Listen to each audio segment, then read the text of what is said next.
Ahmedabad plane crash 2025। एक दर्दनाक हादसा। 12 जून 2025 की दोपहर भारत के लिए एक काला दिन बन गया जब अहमदाबाद में एक भयानक विमान हादसा हुआ। यह कहानी उस त्रासदी की है जिसने पूरे देश को झकझोर दिया। प्लेन का नाम और उड़ान विवरण। विमान का नाम था एयर इंडिया की फ्लाइट AI 171, जो एक Boeing 787 Dreamliner registration number VTANB था। यह विमान अहमदाबाद के सरदार वल्लभ भाई पटेल इंटरनेशनल एयरपोर्ट से लंदन के गैटविक हवाई अड्डे के लिए उड़ान भर रहा था। यह उड़ान दिल्ली के इंदिरा गांधी इंटरनेशनल एयरपोर्ट से अहमदाबाद होते हुए लंदन जा रही थी। यात्री और क्रू मेंबर्स। विमान में कुल 242 लोग सवार थे। इनमें 230 यात्री, 10 केबिन क्रू मेंबर्स और 2 पायलट शामिल थे। यात्रियों में 169 भारतीय, 53 ब्रिटिश, 7 पुर्तगाली और 1 कनाडाई नागरिक थे।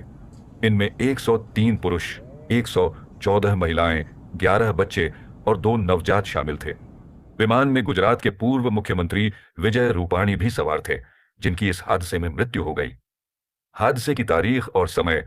यह हादसा 12 जून 2025 को दोपहर 1:38 पर हुआ। विमान ने सरदार वल्लभ भाई पटेल इंटरनेशनल एयरपोर्ट के रनवे 23 से उड़ान भरी थी, लेकिन टेक ऑफ के मात्र 2 मिनट बाद यानी लगभग 1:40 यह दुर्घटनाग्रस्त हो गया। हादसे का स्थान और दूरी। विमान अहमदाबाद एयरपोर्ट से लगभग 2 किलोमीटर दूर मेघानी नगर इलाके में क्रैश हुआ। यह एक घनी आबादी वाला रिहायशी क्षेत्र है। विमान ने पहले BJ मेडिकल कॉलेज की मेस बिल्डिंग से टकराया और फिर अतुल्यम हॉस्टल से जा टकराया, जहां सीनियर रेजिडेंट डॉक्टर्स रहते थे। विमान की ऊंचाई। रडार डेटा के अनुसार विमान समुद्र तल से मात्र 625 फीट की ऊंचाई पर था जब यह तकनीकी खराबी के कारण असंतुलित हुआ और क्रैश हो गया। बिल्डिंग में टक्कर और नुकसान।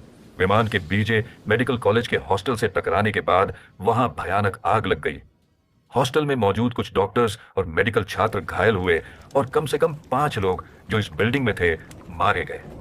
बिल्डिंग पूरी तरह क्षतिग्रस्त हो गई और विमान का एक हिस्सा, जिसमें बैक व्हील शामिल था, बिल्डिंग की दीवार को तोड़कर अंदर घुस गया। हॉस्टल की छत पर विमान का एक हिस्सा अटका हुआ भी पाया गया। ईंधन और आग की भयावहता। विमान एक नॉन स्टॉप उड़ान थी जो अहमदाबाद से लंदन तक की लंबी दूरी के लिए तैयार थी। इसमें लगभग 1.25 लाख लीटर 1,25,000 लीटर ईंधन भरा हुआ था। इस भारी मात्रा में ईंधन के कारण क्रैश के बाद भयानक आग लग गई, जिसने तापमान को इतना बढ़ा दिया कि बचाव कार्य बेहद मुश्किल हो गया। आग और धुएं के काले गुबार ने पूरे इलाके में दहशत फैला दी। हादसे का कारण। प्रारंभिक जांच में इंजन फेलियर या इलेक्ट्रिकल फॉल्ट की आशंका जताई गई है। टेक ऑफ के 49 सेकंड बाद विमान ने एयर ट्रैफिक कंट्रोल ATC को मेडे कॉल भेजा, जो एक आपातकालीन संदेश है। पायलट कैप्टन सुमित सभरवाल ने यह कॉल की थी, लेकिन इसके बाद संपर्क टूट गया।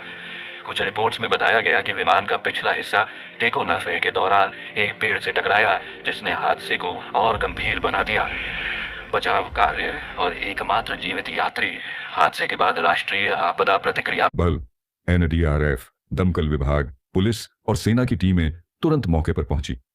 7 से ज्यादा फायर ब्रिगेड यूनिट्स ने आग बुझाने का काम शुरू किया। रैपिड एक्शन फोर्स और CRPF की टीमें भी बचाव कार्य में जुटी। आश्चर्यजनक रूप से इस हादसे में केवल एक यात्री, जो सीट 11A पर बैठा था, जीवित बचा। यह भारतीय मूल का ब्रिटिश नागरिक है, जिसका इलाज स्थानीय अस्पताल में चल रहा है। मृत्यु और शवों की बरामदगी। अब तक 265 शव बरामद किए गए हैं, जिनमें 141 विमान में सवार लोग और 5 हॉस्टल के लोग शामिल हैं। शवों की पहचान के लिए DNA टेस्ट किए जा रहे हैं और परिजनों को सूचित किया गया है। प्रतिक्रिया और जांच। प्रधानमंत्री नरेंद्र मोदी, गृह मंत्री अमित शाह और नागरिक उड्डयन मंत्री राममोहन नायडू ने घटनास्थल का दौरा किया और पीड़ितों के प्रति संवेदना व्यक्त की। एयर इंडिया ने हेल्पलाइन नंबर 1805-691-444 जारी किया।